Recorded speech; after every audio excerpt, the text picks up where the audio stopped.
बिहार में जाति जनगणना के आंकड़े आने के बाद से कुछ पार्टियों को नुकसान तो कुछ को फायदा होने का अनुमान लगाया जा रहा है। जैसा कि आप सभी जानते हैं कि बिहार में जाति जनगणना के आंकड़े आने के बाद पूरे देश में इसे लेकर बवाल मचा हुआ है। राजनीतिक उठापटक देखने के साथ साथ आने वाले चुनावों में भी इसका असर देखा जा सकता है। बिहार में आरक्षण और जाति का सवाल हमेशा से ही संवेदनशील मुद्दा रहा है। इस बात का अंदाजा हम इस बात से लगा सकते हैं कि साल 2015 में बिहार के चुनाव में आरएसएस प्रमुख मोहन भागवत के आरक्षण की समीक्षा किए जाने के बयान पर विधानसभा चुनाव की पूरी चुनावी फिजा बदल गई थी। बिहार में 1990 के बाद से ही लगातार दलित पिछड़ों की ही सरकार बनती आ रही है। बीच में बीजेपी सत्ता में आई, लेकिन वो भी जेडीयू के गठबंधन के साथ। आज भी बीजेपी का बिहार की सत्ता में अपने दम पर काबिज होना बहुत ही मुश्किल है। लेकिन अगर पहले की बात करें तो बिहार में कांग्रेस के कमजोर पड़ते ही स्वर्ण और वैश्य वोटर बीजेपी के साथ चला गया, जिसे इस पार्टी में कोर वोटर कहा जाता है। ओबीसी जातियों को भी बीजेपी तोड़ने में सफल रही। बीजेपी ने इन वोटर्स में सेंधमारी के लिए उपेंद्र कुशवाहा, मुकेश सहनी, चिराग पासवान, नित्यानंद राय, राम कृपाल यादव, जितन राम मांझी जैसे दलित पिछड़ी जाति के नेताओं को अपनी पार्टी से जोड़ा।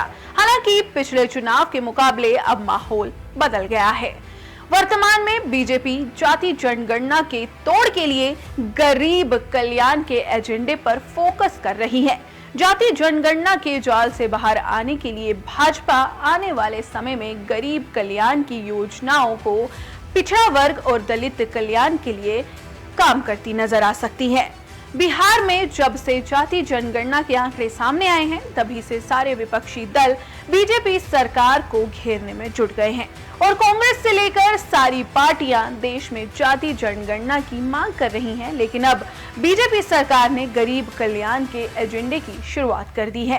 दरअसल आने वाले 2024 के लोकसभा चुनाव के पहले जाति जनगणना का मुद्दा भाजपा के लिए मुसीबत ना पैदा करे, इसीलिए भाजपा ने अभी से इस मुद्दे से निपटने की तैयारी कर ली है।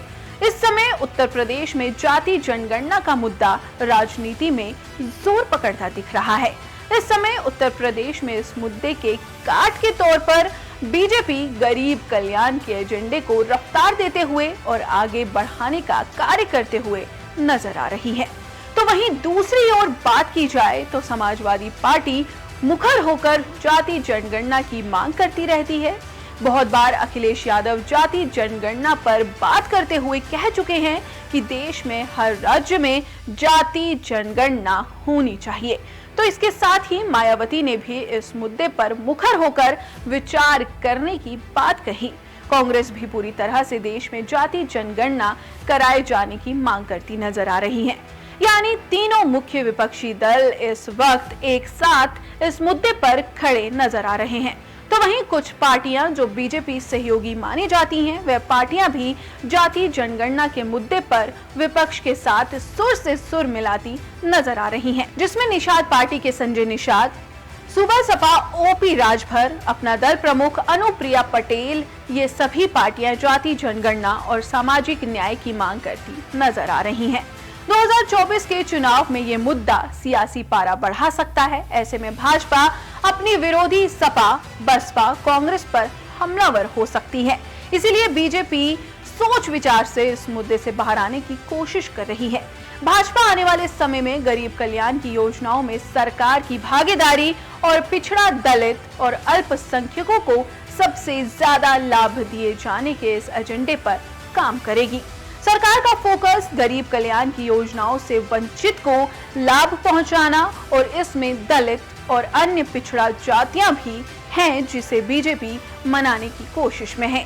इसके साथ ही तमाम पिछड़े और दलित जातियों को हिंदुत्व के सूत्र में बांधते हुए राम मंदिर के भव्य निर्माण से पहले हिंदुत्व की भावनाओं को जगाते हुए इसे प्रासंगिक बनाए रखने का कार्य भी कहीं ना कहीं करती नजर आ रही है।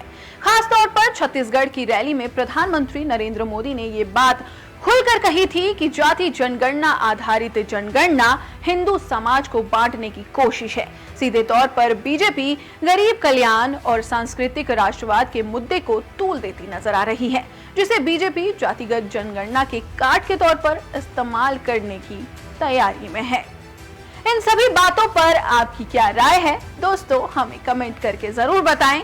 हम ऐसी ही और खबरें आपके लिए लाते रहेंगे। और दोस्तों, अगर अभी तक आपने हमारे चैनल पॉलिटिक्स जंक्शन को सब्सक्राइब नहीं किया है तो तुरंत सब्सक्राइब करें और बेल आइकन भी दबा दें ताकि आपको हमारी वीडियोस के अपडेट्स सबसे पहले मिलते रहें।